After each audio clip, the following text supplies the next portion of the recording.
Guys, Jason here. Today I'm taking you through a glute workout. So a lot of you guys comment, how does Jason get his glutes like that? So I'm going to take you through and show you how I've built these. All right, so we're going to start off with 30 pelvic thrusts. So our feet are hip width apart. If you've got a TheraBand, chuck that around your knees. If not, you can do it without one. So we're going to squeeze our hips up and then slowly lowering back down. What we're focusing on is making sure that our hips are in a posterior tilt, so that way our glutes are engaged. As we're coming back down, we're not going into an anterior tilt, and squeezing up. Arms just by your side, nice and relaxed, squeezing up. So I'm controlling it down and squeezing up. I'm making sure that I'm pushing with my glutes, not my lower back. So you should feel mostly glute, a little bit of hamstring as you do this exercise. If you're feeling like your hamstrings are gonna cramp, just move your feet out further or closer to you, depending on what you find works better for you. All right, so we're controlling up and down. Squeeze all the way through, keeping the lower back nice and quiet as we go through, control down. And then on the 30th rep, you hold at the top for 10 seconds. So 10, 9, 8, 7, 6, 5, 4, 3, 2, 1. Now we're gonna go through single leg thrust. So we straighten one leg out. The key here is to keep these in line with each other. That's how we know our hips are gonna be balanced. And then we're going through again. So thrust up, and then control back down. This one's a bit harder. A lot of people want to flop their hips back down to the floor because they don't have that stability on single leg. 3, 4, so control, trying to keep your hips at the same level and controlling back down. Squeeze and control. 8, couple more, 9 and 10. I don't hold on the single legs. And then swap sides. So same thing, hips are level, back's nice and flat, posterior tilt, squeeze, control back down. 2, 3, 4, 5, 6, good guys. 8, 9, and 10. There's our glute warm up. All right, we're gonna move on to our deadlift. We've lost me mic, so we're gonna move over and come on to a deadlift. All right, so the key here is to go through a hip hinge pattern and make sure that we're opening up our glutes. So with a deadlift, we don't want to sit down. The focus is to push your hips back. So imagine there's a wall behind you, push your hips back. So we're really thinking about opening these glutes up and making them longer. A lot of people's glutes are tight and short because they're stuck sitting at a desk, where we want to open those tissues up. So you really exaggerate, pushing your bum back, shins are nice and straight, and then my back's nice and flat. You want to start with a nice strong grip, so I get it in my palms and then lock my shoulders in. So that's how I make sure my back's nice and flat. Engage with the bar and then push through the floor and stand up. We're not overextending, we're just getting our hips through to extension. And then the same thing, push your bum back, control the weight down, push the weight back, touch lightly on the floor. And then we're gonna go up again. We're gonna do 5 reps. Bum back towards the camera, dive over, touch lightly. 3, come back, push back, open those tissues up, control the weight down. 4, control, and one more, up, engage, and bum back down. And we'll have a little bit of a rest there. So yeah, 5 sets of 5 is what we normally do. So we always like to keep it to low rep range. And as you increase the weight, you might also decrease your reps. So depending on what percentages I'm working at, I might do 5 sets of 5, and my last set might be on 70% of my 1 rep max. If I'm building up to do a 3, that might be on my 80% of my 1 rep max. A 2 might be on 90%, and then obviously a 1 is as high as I can go. So we'll show you one more set. So again, setting your feet facing directly forward, diving over into that hip hinge. So bums back. You can also change your grip and go one hand under, one hand over. Once it gets a bit heavier, it just gives you a bit more support. Lock in and squeeze up. Control, open those tissues up at the back through the glutes, and diving over. So the control on the way down is really key. A lot of people go fast on the way down. That's where you can actually cause injury because your body gets time to switch off. And then when you get to the bottom, you're not ready to lift again. All right, so dive over, control, touch, reset, last one, up, bum back, and dive. All right, so once you've done that, we'll move on to squats. So onto the wide stance power squat. So I'll show you the setup that we want to go with. So your hands are nice and wide. If you come in here close, Leo, hands wide. And then I like to start in a split stance. I line my nose up with the middle. And then we do a low bar squat. So a lot of people squat with the bar on their neck, where we actually want to start with it down on the padded part of our shoulders. So I'm here, I'm engaged, step up, feet wide. And now the key to the first movement here is to push my bum backwards just a little bit. So the bum back, make sure that we load up our glutes and our hips less than our knees. So if our knees break first, we're going to load up through the knee, which is a smaller joint. The muscles around the hips are a lot bigger, so we want to load up there.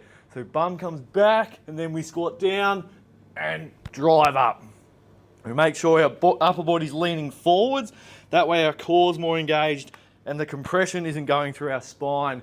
Where if the bar was on our neck and we were keeping our back really straight, that's where all that load goes through your lower back and compresses the spine. So once we've done 5, again, come in and have a rest.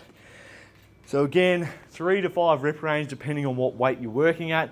If you're starting off, yes, start off with a bar or 30 kilos, maybe even just a dowel on your back, just to get that movement pattern right, as it is quite different to if you've been taught that narrow stance squat. But yeah, as I'm talking about, if you go down and you're squatting like this with 100 kilos on your back, all that is going through your spine, where the second I go wider and lean forward, when I get down to here, the weight is more coming through my core and here, and I can engage through my adductors, my glutes, my hamstrings, and my quads and drive it up. Where that narrow stance, we can get a little bit quad dominant. All right, so we'll demonstrate one more for you so you can see it. So wide grip, line up in the middle, set up, engage with the bar, step up, wide stance, little bit of feet splay, and then bum back, sit down, and drive up, hips through. Maintain a slight lean forward. That way, we're not overextending and the bar's not going to fall off our back. Down, engage, up. Last one. And push it up. All right, so that's it for squats. Now we're going to move on to functional glute. So we're on to functional glute. So you need a cable machine, pulley system, or if you've got a long TheraBand, loop that around a pole and you can do this exercise. So whichever hand the cable is in, we're going to have that same leg starting back. So we're pretty much going into that single leg hip hinge. So like a deadlift position where we're loading up this glute, we're making sure these tissues are lengthened. Most of the weight is on my front foot, the back leg just touching lightly. And then we're going to start to row the cable in and bring up and through, locking my glute on at the top, and then control back down. So we really exaggerate pushing that hip back. It's not going into a lunge, it's going into that hip hinge pattern. So the hips stay quite high and they don't lunge towards the floor. So you reach back, squeeze that glute up and through, stabilize at the top. You might get a few wobbles if you're starting off with this exercise. It is a bit of a test of balance as well, but it does show you where you might have some weaknesses if you can't stabilize around the hip. It's also one to really show a lot of progression if you really struggle to balance at the start. And then you can see progress as you get more balance through the exercise and you get a lot stronger through that glute. So I can really feel my glute already really working and going crazy there. So yeah, whichever the stance leg is, that's the glute that you're going to be focusing on. And lock up. I tend to do reps of 10 for this one. So 10 on each side. So we're squeezing up, hold at the top, glute is locked on, and then we'll rest there and swap sides. So change hands, opposite leg goes back, and then we're in that starting position. So this glute's now taking the balance. We're rowing in, coming up, and you might notice that one side is more balanced than the other. That could just suggest that you've got more strength on one side. You might favour that side a bit more. You might have had a previous injury that's limiting one side. So it just shows that you might need to work on that weaker side. 3, lock that glute on. I feel like I'm more stable on this side. And squeeze, hold there. Halfway, push that bum back. So I really exaggerate. I can feel it in my glutes ready to go. And squeeze up. There's 6. Reach out. And then you can start to go a little bit quicker when you get more confident with the movement. But at the start, yeah, really try and go slow.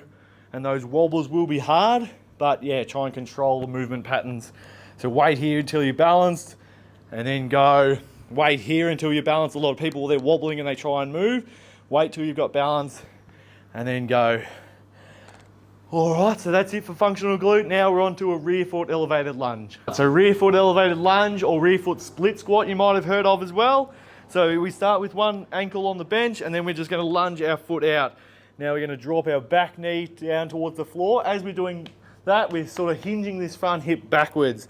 All right, and then we're gonna squeeze up. And the key here is to push our hip through, going forwards that way. So through this glute, I'm pushing my hips through. So it loads up here, and then I squeeze up and push through. So what we want to train, if we're trying to be a runner or a sprinter, to get proper mechanics, we want the hip extending before the knee. So if you come back around this side, Leo, what we don't want is as we come down here, we don't want to see this knee snapping backwards like that. All right, because we want hip extension before knee extension. It's a real key to any sort of biomechanics with running and training. So the glutes are a lot bigger. We want to recruit those muscles there. So you can also hold a kettlebell here once you've built up more strength and stability in this movement. So you can do 10 reps on each side, dropping down, squeezing up. I'll change over. So again, swap the feet around, lunge out until you're comfortable. Drop that back knee to the floor, my glute hinges back, and then drive forward. So I'm really, and I can lean forward with my upper body and drive forward there. So it's like we're running, we want to maintain that forward lean in the torso. That's going to get our momentum going forward and loading up that glute. Where if I sit back here a lot more, I'm going to feel it more in my quads. So if I here, that changes the angle and gets my glutes. All right, squeeze back and push up. All right, 10 reps on each side. Now we're on to kettlebell swings. Kettlebell swings, so you're gonna start with the bell down low. We're just nice and relaxed there through the arms. You're engaged through the lower back, but we're not overextending like this. So nice neutral spine, and then what we're gonna start with is a thrust of the hips. So thrusting through the hips, and then what we're doing is controlling the kettlebell back down. We're pushing our hips back into that hip hinge pattern. So we're catching through the glutes, and we're thrusting up. So control, catch and throw. So our arms are literally just holding onto the weight. They're not actually doing anything. All the movement is coming through my glutes. So catch and thrust. Control, so we're not letting my mid back flop like that. So my back's engaged, and squeeze, and squeeze. All right, so you can also do this single hand. So single hand here will help to actually load up the glute a bit more, and then dive over. So control and rotate the upper body over the opposite leg to the arm. So that way, this is more related to running mechanics, as we want to rotate over the opposite leg. So squeeze, catch, and thrust. All right, swap sides. And then here, and thrust. Rotate. Step forward, and catch. So it's all absorbing through my glutes, not my lower back. So the back's staying quite calm, although it's a little bit engaged, so I'm not locking it on, but all the control is through my hips and glutes. So you can do 10 reps each side, see how you're feeling. If you're feeling like that's too much, just do 5s, and increase as you get more confident with the movement. So there's your glute workout, guys. We'll put the reps and sets in the description. We'll also put links to each of the different exercises so you can go back and look at the form. But yeah, you want strong, functional glutes, definitely do this workout. I've been doing this for 8 years. I've been doing deadlifts and squats, the other exercises I do throughout the circuits of my workouts. But yeah, once a week, deadlifts and squats, all you need to do, and that's how you build strong glutes. Thanks guys, see you next time.